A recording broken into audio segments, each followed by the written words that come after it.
Okay. I'm sorry for so late. I was just noticing it now.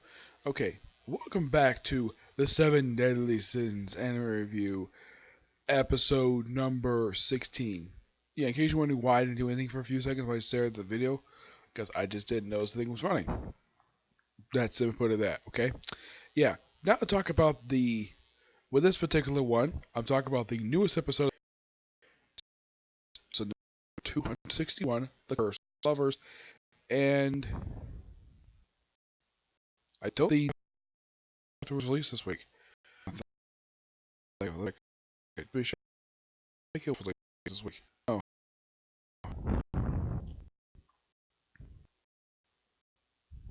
oh yeah, Shaft released this week. Yeah, I kind of forgot about that. Yeah, no. Mm-hmm. Yeah. So basically, just talk about newest episodes of the anime. The size at from chapters 219 to 223. You're probably thinking, what? This episode adapted 5 chapters? More like about four and a half, though not entirely. Some of these chapters, like some of these chapters, they cut out the first 2 pages. Like in the case of 219, they skipped over the first 2 pages. It's like, oh, we have this here. Oh yeah, in the case of 223, they only adapted the second half of the chapter for some strange reason. I have no idea why they just did. In the case of chapter, I think it was like 220 something. I think what was 223. I think it was the one with the. Let's see.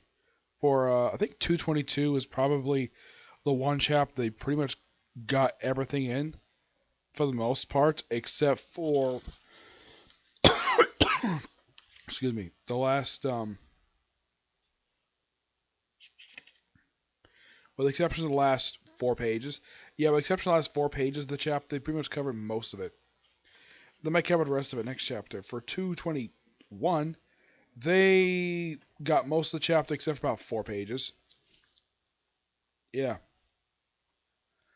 Now the episode has sort of an odd opening to it. You just have basically Elaine talking to Deanne and Elizabeth. Yeah, all three of these people are basically just dating men who are basically part of the Seven Deadly Sins. No, they have a conversation about how Elaine's doing. Deanne brings up about what happened with when she travels to the past through memories. And well, then we cut to King, Gother, and Escanor having a drink in the Boar Hut.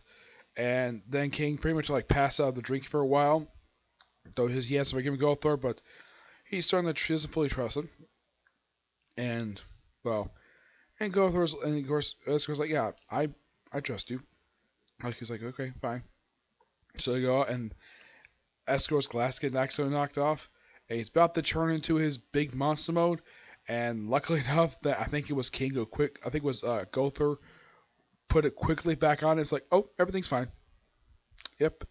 Despite the fact that I gotta say they actually cut down basically how much of his shirt was torn. Looks like still a lot more of his back than usual, but yeah. And then we cut to the outside where all the seven deadly sins, minus Merlin, are basically just celebrating the fact that they're reunited. Of course, for Merlin, they actually cut out like a small chunk of basically her contribution to the episode. Yeah, because the episode started off not with those three, but with a ghost eye just looking around, see what's going on, and then it runs into Zedros, and it supposedly gets killed. Though they actually don't show Merlin getting hurt because of Zedros. Yeah, unknown why they cut this out for, but they did. They cut a lot out from the manga this week. I'm not really sure why, but they did. And that's when Merlin shows up in a slightly different attire than she usually wears. It's more like a dress, but with basically open, almost completely open front, just covering her breast. Though it doesn't look like a coat like she normally does. And of course, she quietly got back to her room, despite the fact Eskimo really wants to tell her his new poem. He told a poem before, and of course, everybody loved it. And of course, Gother basically, while they're all drinking, he feels like, Gother, why do you cross us for? And apparently, it was Batra, Betra, the king of Leonis, basically got him to do that. Yeah, it was all his idea for him to cross dress. Which I'm like, okay, that's actually quite funny. The fact that the King of Leonis convinced a doll to cross dress. Yep. Though they'll bring up the fact this guy basically had sex with Elizabeth's aunt. Yeah, no mention at all. They do mention basically, they ask him, like, how did the war end? According to Escanor, this is of course the official version of the story, that the Goddess clan sacrificed himself to seal Demon clan. The actual reason, they don't mention the episode. They're not ready to know that yet. Of course, Elizabeth goes on her own, basically, but she asks, can we talk to her later? Like, sure. And of course, Merlin, Melis takes Merlin, but help Merlin back to her room. And of course, Escanor somehow follow them, and eavesdrops in the conversation. Hears that Arthur is her only hope, one and only hope. And it cuts the next day now, which is from chapter 221, and they don't show Margaret. Yeah, for some reason they cut straight to Elizabeth's conversation with Meliodas, where they talk briefly about the past incarnations of, well, a couple past incarnations of Elizabeth. One, of course, the previous one, Liz, and they talk about the goddess one. But Meliodas doesn't want to get to. He doesn't have a clue, but in the manga, he doesn't have this idea. And then they actually cut out the fact that they cut out the little scene that come right after that, where, because in the anime it just basically doesn't really trust anybody, but as after Elizabeth lived, like, I trust you fully. They cut out his basically him beating up King and Bond for eavesdropping the conversation. Yeah, I'm not real. Now this particular cut made absolutely no sense at all. I mean, it's a hilarious little thing, basically, and they get the comeuppance basically for eavesdropping the conversation. Why they cut this off in the anime, I have no idea. Maybe it's gonna be included in the special edition. They've already included this particular moment. I'm not really sure why. Maybe they got include later. And of course, Merlin basically is, well, they also cut a small chunk of this where it's kind of like, oh, like something's happening with Merlin and Elizabeth somehow there for some reason. Yeah, they cut out the setup for this for some reason. Yeah, I'm not really sure why they did that for. Like, and Merlin, and she's healing her, and then she basically looks in mind and talks to Zedros, where he reveals that Meliodas is his elder brother. He's like, oh, you must be Melissa's younger brother. Yep, this is the episode reveals that. Okay. And they cut out basically when she returns normal. Yeah, they cut out that particular moment. Yeah, it's like a lot of cuts in this episode for absolutely no reason at all. And of course, also in case you're wondering, now in the episode, a lot of this, basically only a few members of 7 Saiyans are back in their old armor they wore when they're official unit. Basically, just so far it's just Meliodas, Merlin, and Bond and Gothor are the only ones actually bothered to be in their armor. No one else is yet, per se. I mean, you don't see Diane in her armor. Excuse me, the Gothor's got brand new armor, where it's purple now instead of being the giant gray was once before. Escanor is not in his army, and Henderson basically is there and helping them out. And then the episode has this little awesome, has a really interesting little cliffhanger where Meliodas basically confesses that he kind of knew about what's going on and mentions that she has 3 days living because her memories are returning. And this is, of course, coming right after the fact that she apparently is regaining her memories.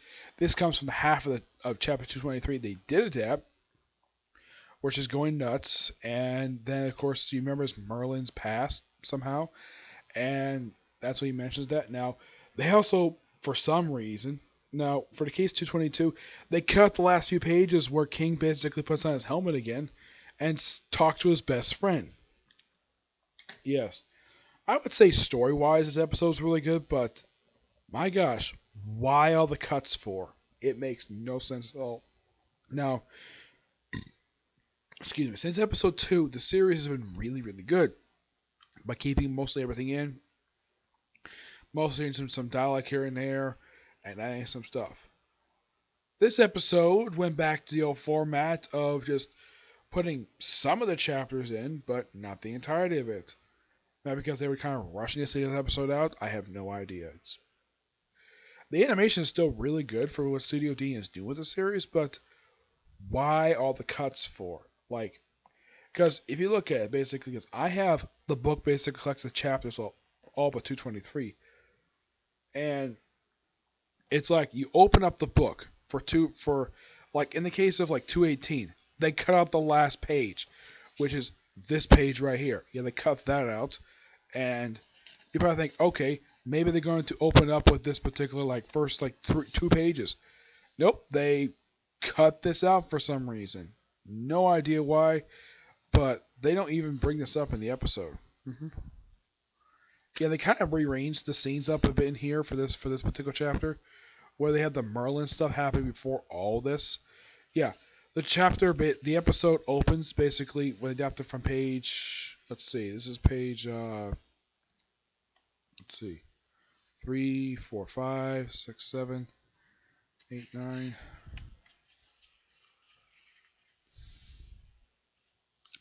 They start from page 14 and go straight to like when the thing gets attacked. Yeah, pretty much what they did is they covered like excuse me. They adapted this chapter kind of out of order. Well, you had the first half first, then the second half.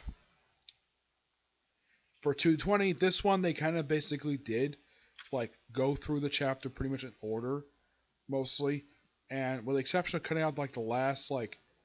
I mean, this chapter is probably the only one of all the chapters for this episode. They actually adapted the whole thing, not skip page. They kind of changed some words this one. So they did a pretty good job with 220. 221, like I said, like they cut out the opening 2 pages of the chapter, and then they cut out like a couple pages like right after that, like 3 pages of like I said of Bond can be by Emilio in a hilarious fashion, and then they cut out like right after like 1, 2, like just a couple pages. Yeah, it's like really quick. It's like not a lot of 222 was adapted for this particular episode, and for 222, it's like all but the last like 3 pages, which is kind of weird. So you have one full chapter, just 220, and for all the rest of them, for like 219, I'd say almost the entirety of that one. Like pretty much you can kind of say that for all the chapters, with except for 223, for almost the entirety of it, except for like 2 or 3 pages. Though I think like 221 basically gets up with the most of this by cutting out about 5 pages of the chapter. No idea why, but they did. Yeah, but this episode was pretty good plot wise.